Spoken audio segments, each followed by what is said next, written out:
اهلا بيكم، ازيكم؟ عاملين ايه؟ يا رب تكونوا بخير. جالكم فيديو جديد، وصفة جديدة، وهنعمل النهاردة طريقة للبانيه سهلة وبسيطة وما فيهاش اي حاجة صعبة. انا جبت نص كيلو من البانيه. طبعا انتي حابة تجيبي نص اكتر اقل زي ما تحبي. هننقعه في معلقتين من الدقيق ومعلقتين من الملح وليمونة ومية، وبعد كده هنسيبهم شوية نص ساعة كده ونغسلهم كويس ونحطهم في مصفى. وهنجيب مية بصل هنحط عليها معلقة خل، معلقة سكر صغيرة، معلقة كزبرة ناشفة، كل دي كلها معلقة صغيرة، معلقة فلفل اسود مكعب من المرقة، بهارات فراخ لو عندك بابريكا حطي، اي بهارات عندك للفراخ حطيها. ده بقى سماق بيدي طعم حلو جدا للفراخ بتاعتنا. وحطيت توم بودرة وبصل بودرة. تمام. هنجيب بقى البانيه بتاعنا بعد ما صفيناه في المصفى. هنحط بقى في التتبيله ديت آه احلى واطعم وابسط واسهل طريقه ممكن تعملي بيها البانيه. يديكي طعمه جميل جدا، وكمان الكفر بتاعه مش هيقع من عليه. كده خلاص حطيت الكميه كلها في الطبق معايا واحطها في التلاجة. ممكن من قبلها بيوم او ممكن قبلها بساعتين.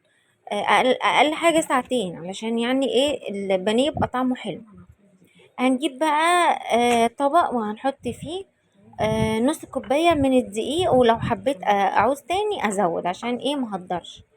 اول حاجة هعفره بالدقيق كده. يعني ايه هعفره؟ يعني ايه هعوزه من الناحيتين كده ايه دقيق، مش هخليه مليان دقيق اوي.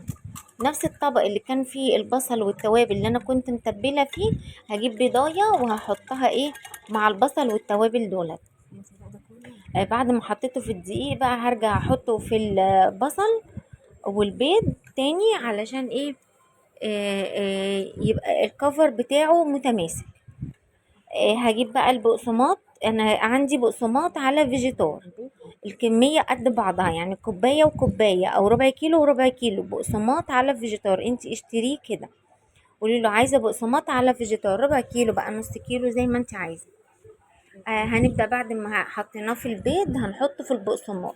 ابدأ بقى الفه كذا مرة كده واضغط عليه علشان يشرب والكفر بتاعه يبقى متماسك من البقسماط.